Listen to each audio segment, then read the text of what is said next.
Alright, ladies and gentlemen, boys and girls, and everything in between. Let's see, it is the last 2 minutes of July 10th, 2011. I'm Tanya, and here we are again. So, another video we're at Chapter 2, Section 6, or Chapter 2, Verse 6, I suppose you would say, for Sun Tzu. And here we go again. So, again, as always, the purpose is just to practice my voice a little, improve it, and a little bit better every day, I hope. This crazy thing works, but in time we'll get there. So let's see. Kind of just to the point where we're bringing the voice down a bit. I'm trying. This voice is kind of just a softer voice, a version of my guy voice.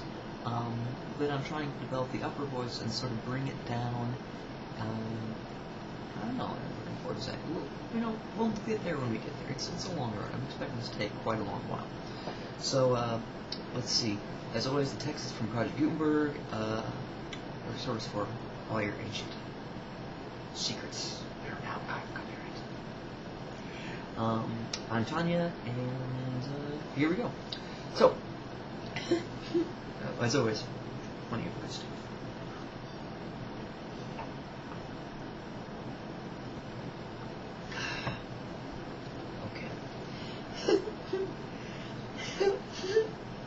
Okay. There is no instance of a country having benefited from prolonged warfare. Verse 6. Chapter 2, verse 6. There is no instance of a country having benefited from prolonged warfare. It is only one who is thoroughly acquainted with evils of war that can thoroughly understand the profitable way of carrying it on. That is, with rapidity, only one who knows the disastrous effects of a long war can realize the supreme importance of rapidity in bringing it to a close. Only two commentators seem to favor this interpretation, but it fits well into the logic of the context, whereas the rendering, he who does not know the evils of war cannot appreciate its benefits is distinctly pointless. 8.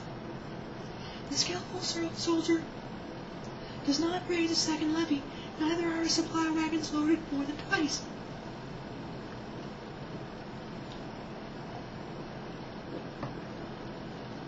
Once the war is declared, he will not waste precious time in waiting for reinforcements, nor will he return his army back for fresh supplies, but cross the enemy's frontier without delay.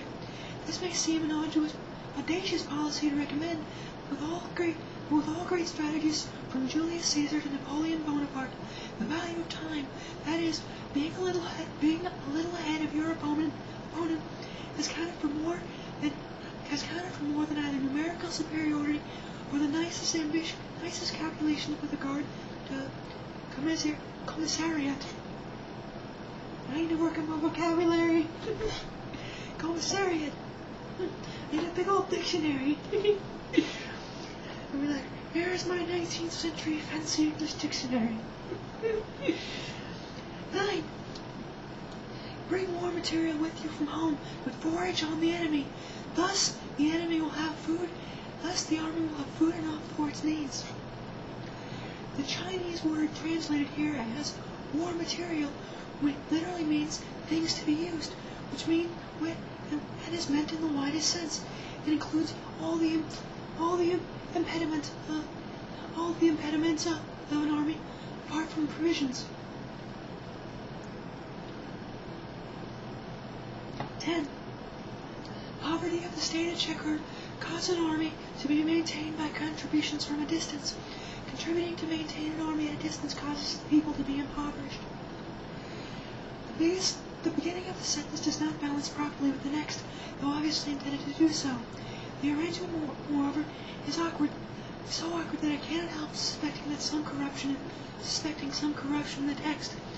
It never seems to occur to Chinese commentators that an amendation may be necessary for the sentence, and we get no help from them here.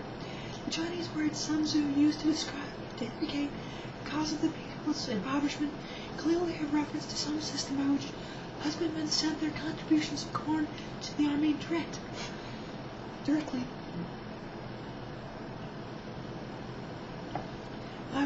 Why should it fall on them to maintain an army in this way, except because the state or government is too poor to do so?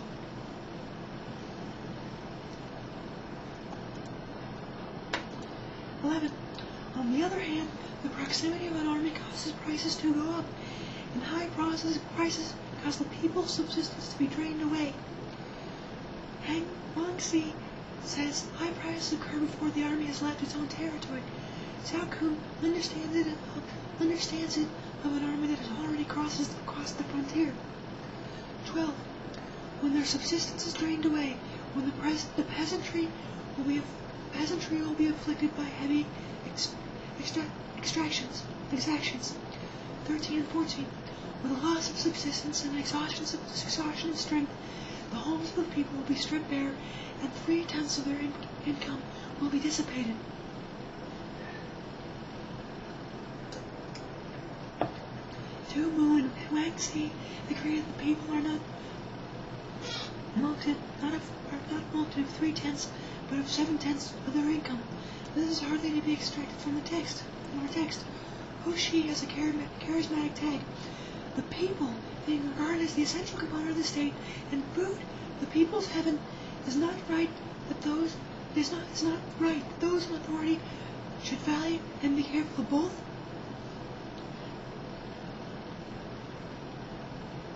While government expenses for broken chariots, worn-out horses, breastplates, plates and helmets, bows and arrows, spears and shields, and protective mantles, draught oxen and heavy wagons will amount to 4/10 of its total revenue. 15. Hence a wise general makes use of point of foraging on the enemy. 1 cartload of the enemy's provisions is equivalent to 20 of one's own. And likewise, a single pikehoe of his provender is equal to 20 from one's own stores. Because 20 cartloads will be consumed in the process of transporting 1 cartload to the front. Pikehoe is a unit measure equal to 133.3 pounds, or 65.5 kilograms, or, I'm showing my engineer side here, or equal to 1.33 kips. Yeah. 16. Now, in order to kill the enemy, armed men must be roused to anger. That there may be advantage from defeating the enemy, they must have their rewards.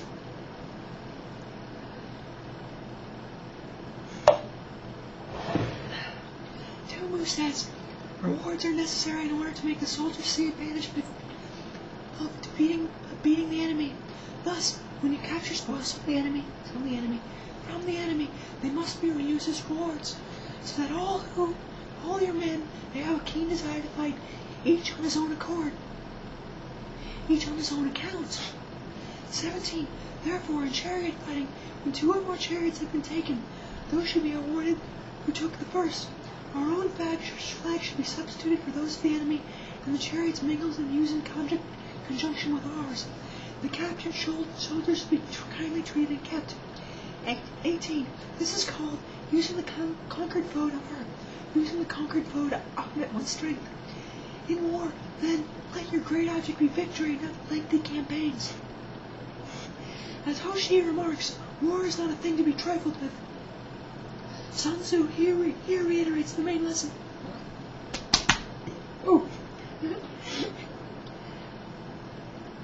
Sun Tzu reiterates the main lesson which this chapter is intended to enforce.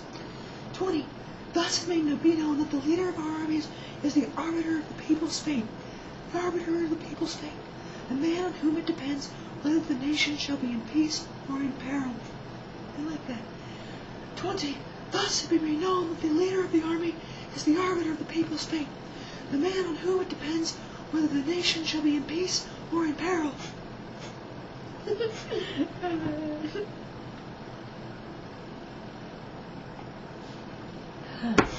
Alright. Okay, I think that's good enough for today. We have finished chapter 2 of Sun Tzu the Great's 13 chapters. And we'll be back tomorrow and for another video, another chance for me to make a fool of myself and get a little bit better each day.